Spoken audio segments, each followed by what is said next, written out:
You got your Bible? Let's read. We're going to be reading from Numbers 19, 20, 21. Numbers 19 is laws of purification. Numbers 20 is Moses' era at Kadesh. Numbers 21, Canaanites defeated at Hershon.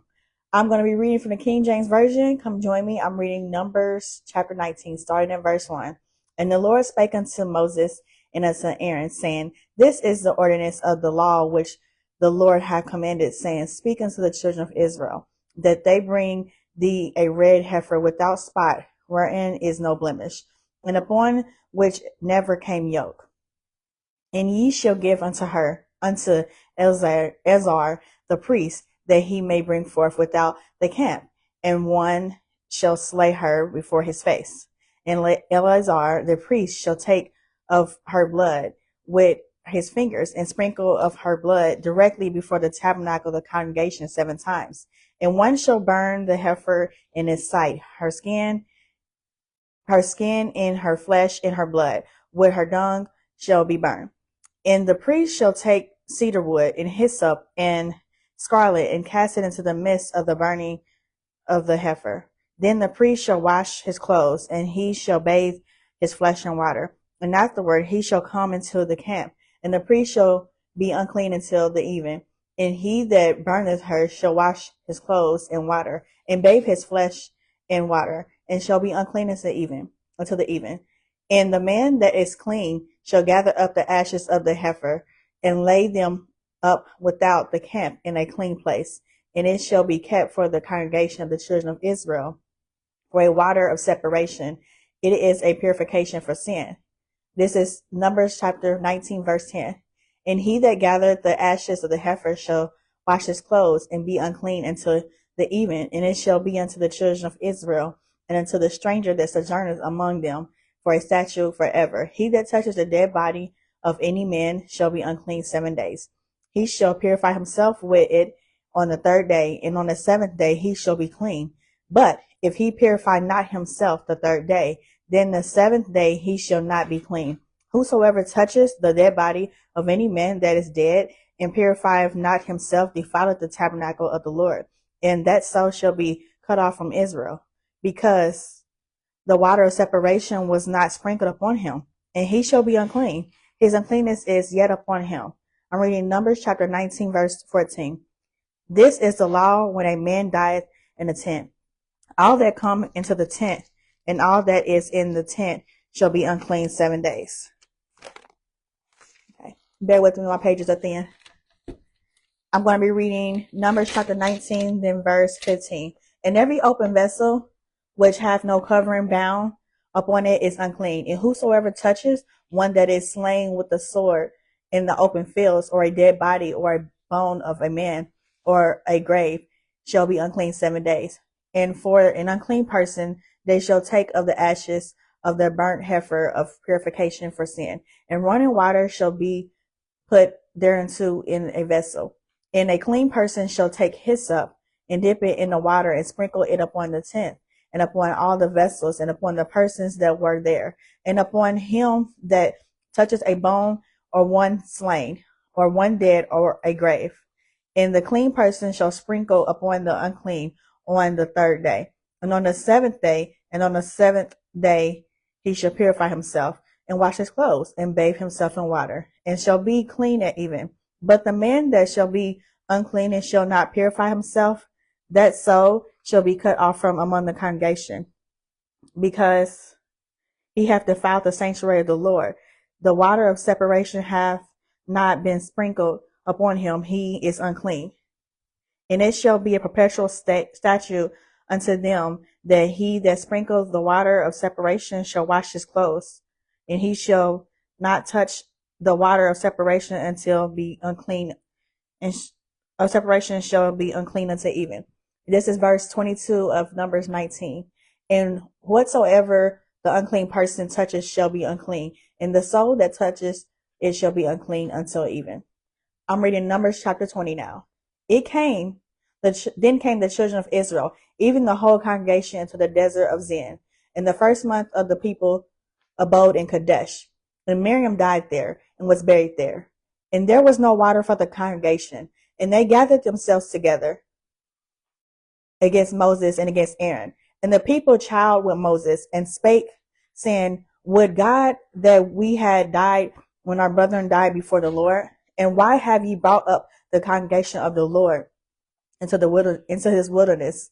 What we and our cattle should die there. And wherefore have ye made us to come up out of Egypt, to bring us in into this evil place? It is no place of seed, or of figs, or of vines, or of pomegranates, neither is there any water to drink. And Moses and Aaron went from the presence of the assembly unto the door of the tabernacle of the congregation, and they fell upon their faces, and the glory of the Lord appeared unto them.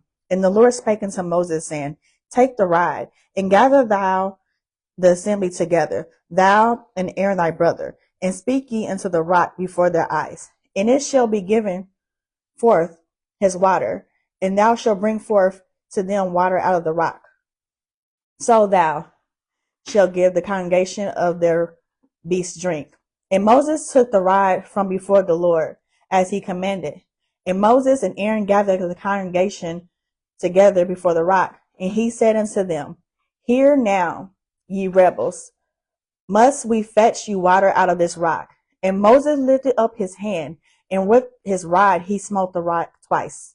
And the water came out abundantly, and the congregation drank, and their beasts also. And the Lord spake unto Moses and Aaron, because ye believe me not to sanctify me in the eyes of the children of Israel, therefore ye shall not bring this congregation into the land which I have given them.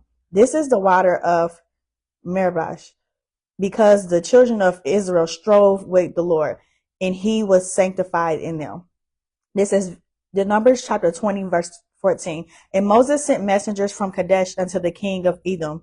Thus saith thy brother Israel, thou knowest all the travail that have befallen us, how our fathers went down into Egypt, and we have dwelt in Egypt a long time, and the Egyptians vexed us and our fathers. And when we cried unto the Lord, he heard our voice, and sent an angel, and have brought us forth out of Egypt. And behold, we were in Kadesh, a city in the uppermost of thy border. Let us pass, I pray thee, through thy country. We will not pass through the fields, nor through the vineyards, neither will we drink of the water of the wells. We will go by the king's highway. We will go by the king's highway. We will not turn to the right hand nor to the left until we have passed thy borders. And Edom said unto them, thou shalt not pass by me, lest I come out against thee with the sword.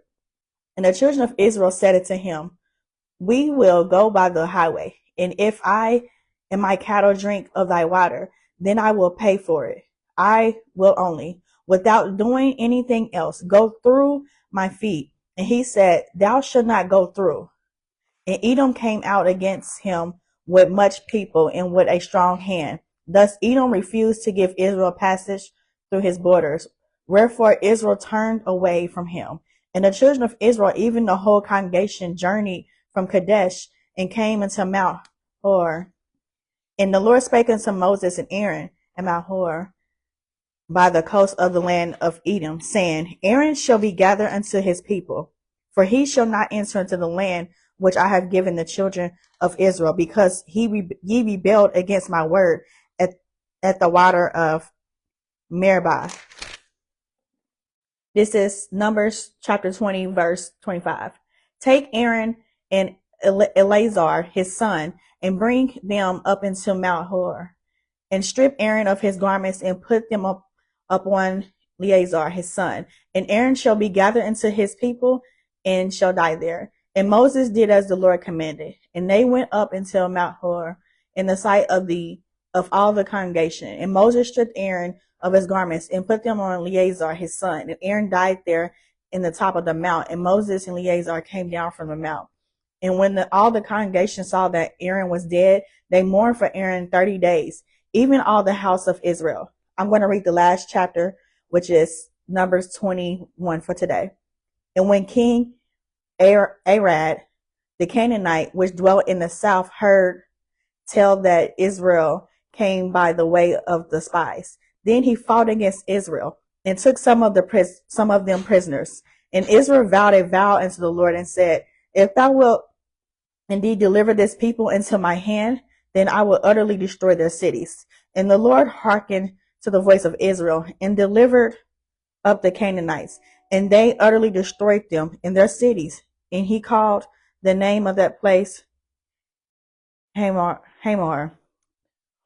sorry. And they journeyed from Mount Hor by the way of the Red Sea to compass the land of Edom. And the soul of the people was much discouraged because of the way. And the people spake against God and against Moses. Wherefore have ye brought us up out of Egypt to die in the wilderness? For there is no bread, neither is there any water. And our soul loath this light bread. And the Lord sent fiery serpents among the people, and they bit the people, and much of Israel died. Therefore the people came to Moses and said, We have sinned, for we have spoken against the Lord and against thee. Praise of the Lord that he take away the serpents from us. And Moses prayed for the people. And the Lord said unto Moses, Make thee a fiery serpent, and set it upon a pole. And it came to pass that every one that is bitten, when he looketh upon it, shall live. And Moses made a serpent of brass, and put it upon a pole. And it came to pass that if the serpent had bitten any man, when he beheld the serpent of brass, he lived. And the children of Israel set forward and pitched in Oboth. And they journeyed from Oboth and pitched in Ijar Bahan, in the wilderness which is before Moab, toward the sun rising. There hence they removed the pitch and pitched in the valley of Zered. From thence they removed and pitched on the other side of Arnon, which is in the wilderness that cometh out of the coast of the Amorites. For Arnon is the border of Moab, between Moab and the Amorites. Wherefore it is said in the book of the wars of the Lord, what he did in the Red Sea, in the books of Arnon, and at the stream of the brooks that goeth down to the dwelling of Er, and lieth upon the border of Moab. And there thence they went to Beer, that it is the well whereof the Lord spake unto Moses. Gather the people together, and I will give them water. Then Israel sang this song, Spring up, O well, sing ye unto it. The princes digged a well, and the nobles of the people digged it by the direction of the lawgiver in their stays. In the wilderness they went to Mattahai, and from Mattahai to Nethel, and from Nethel to Bamoth, and from Bamoth in the valley that is in the country of Moab, to the top of Pisgah, which looketh toward Jeshurun. And Israel sent messengers unto Sihon, king of the Amorites, saying, Let me pass through the land. We will not turn into the fields or into the vineyards. We will not drink of the waters of the well, but we will go along by the king's highway until we be past thy borders. And Sihon would not suffer Israel to pass through his borders, for Sihon gathered all his people together and went out against Israel into the wilderness, and he came to Jahash and fought against Israel. And Israel smote him with the edge of the sword, and possessed his land from Arman and Kabah, even unto the children of Ammon. For the border of the children of Ammon was strong. And Israel took all these cities, and Israel dwelt in all the cities of the Amorites, in Heshbon, and in all the villages thereof. And Heshbon was in the city of Sihon, the king of the Amorites, who had fought against the former king of Moab, and taken all his land out of his hand, even unto Aran. Wherefore they that speak in Proverbs say, Come into Heshbon, let the city of Sihon be built and prepared. For there is a fire gone out of Heshbon, a flame from the city of Sihon, that it hath consumed Er of Moab, and the lords of the high priests of Aaron. Woe to Moab, thou art undone, O people of Heshmosh. He hath given his sons to escape, and his daughters into captivity, unto Sihon king of the Amorites. We have shot at them. Heshbon is perished, even unto Dibon, and we have laid them waste, even unto Nopash. which reaches unto Medad. I'm at Numbers chapter 21, verse 31. Thus Israel dwelt in the land of the Amorites, and Moses sent to spy out Jashar, and they took the villages thereof and drove out the Amorites that were there. And they turned and went up by the way of Bashan, and Oga, the king of Bashan, went out against them, he and all his people, to the battle of Edar. And the Lord said unto Moses, fear him not, for I have delivered him into thy hand, and all his people in his land, and thou shalt do to him as thou